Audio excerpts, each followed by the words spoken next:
नमस्कार दोस्तों। निःशब्द हूँ, अस्तब्ध हूँ। दोस्तों, सुशांत सिंह राजपूत जो बड़े ही जिंदा दिल इंसान थे, जो हम लोग को छोड़ के चले गए, ये कौन से कारण थे वो हम लोगों को नहीं पता, जो हम लोगों को छोड़कर जाने के लिए मजबूर किया।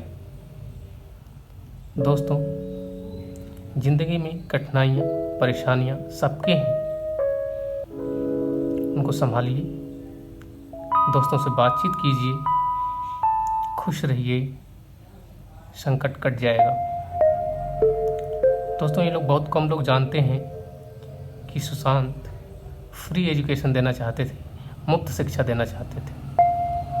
कई सपनों में से एक सपना ये भी था।